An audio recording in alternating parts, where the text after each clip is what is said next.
The room smelled faintly of antiseptic and rain-soaked concrete, the kind of smell that settles into your clothes and refuses to leave. Outside the window, evening pressed its face against the glass, gray and heavy, as if it, too, had something it wanted to say but didn't know how. She lay perfectly still on the narrow bed, her eyes fixed on the doorway, waiting for footsteps that never came. When she finally looked at me, there was no anger left in her expression, only a quiet certainty that hurt more than tears ever could. She believed he was not coming, and in that belief was the weight of 1,000 broken promises and a lifetime of being left behind. Before this story goes any further, take a moment to pause. If you believe that kindness still matters in a world that often forgets it, if you believe people deserve second chances and love even when life has been unfair, please like this video, share it with someone who needs hope, leave a comment, and subscribe to our channel, The Kindness Chronicles. Your support helps stories like this reach hearts that are still waiting to be seen. She had once been the kind of girl who filled spaces without trying. Even now, confined to that bed, there was something about her presence that made the room feel occupied in a meaningful way.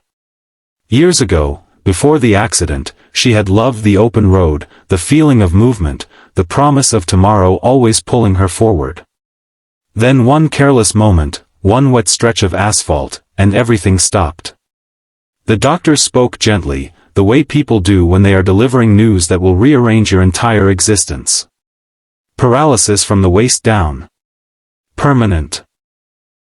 The word echoed in her mind long after everyone else had left the room. Permanent meant learning a new language for pain, a new definition of independence, and a new relationship with hope. The world did not stop for her, though it felt like it should have.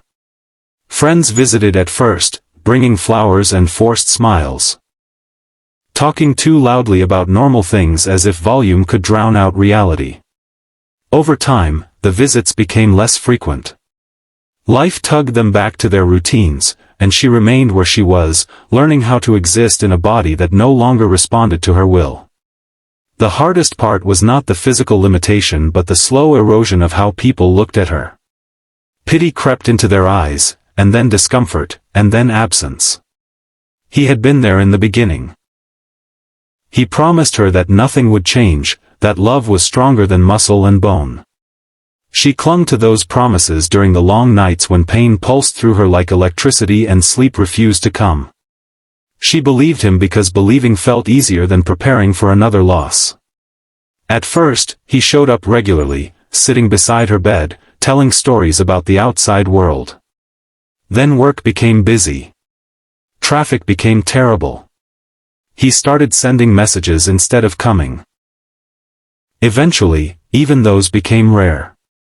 Hope shrank, quietly and efficiently, until it fit neatly inside a single sentence she repeated to herself every day: he would come tomorrow. I met her long after tomorrow had become a habit rather than a reality. I worked as a volunteer at the rehabilitation center, someone who delivered meals, adjusted pillows, and tried not to look rushed. To me, she was not a task on a schedule but a person whose silence felt loud. I noticed how she always positioned herself so she could see the door, how her eyes flicked up at every sound in the hallway. She never complained, never asked for more than what she was given. Still, there was a tension in her that told me she was constantly bracing for disappointment. One evening, as the rain painted streaks down the window, she finally let the truth surface. She no longer expected him to come. It was not said with bitterness or anger but with the calm resignation of someone who has rehearsed this realization many times. In that moment, something shifted inside me. I saw not just a paralyzed girl waiting in a room but a human being who had been taught, again and again, that love was conditional. The words that formed in my mind surprised me with their certainty. Everyone deserves to be loved. Not the perfect, not the easy, not the convenient. Everyone. From that day on, I made it a point to spend more time with her.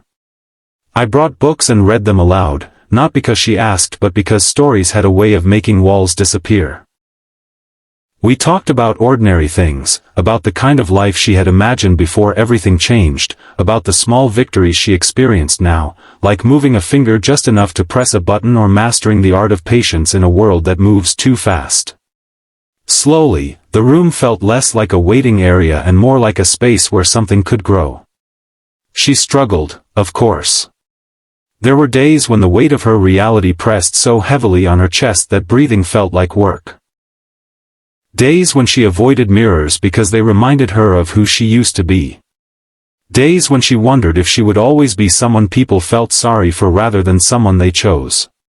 On those days, hope felt like a cruel joke, a word people used when they didn't have anything real to offer.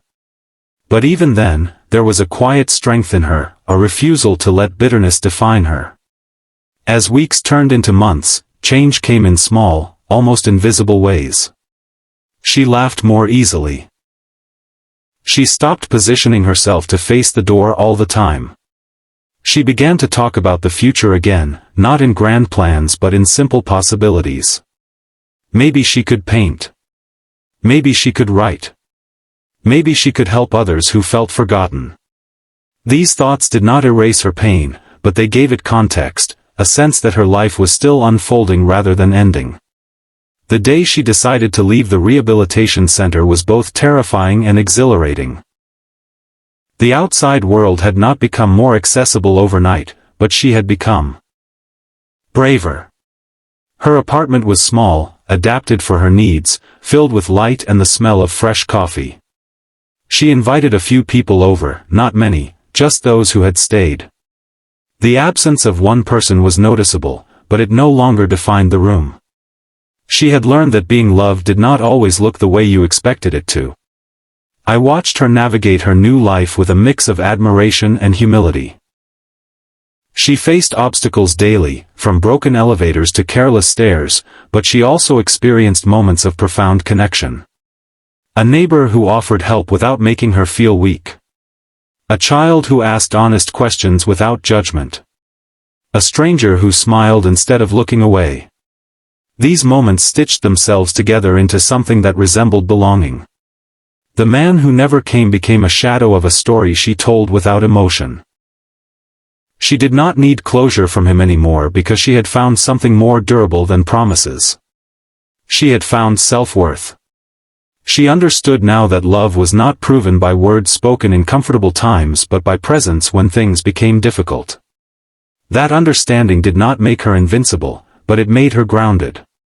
One evening, as the sun dipped low and painted the room in gold, she reflected on how far she had come.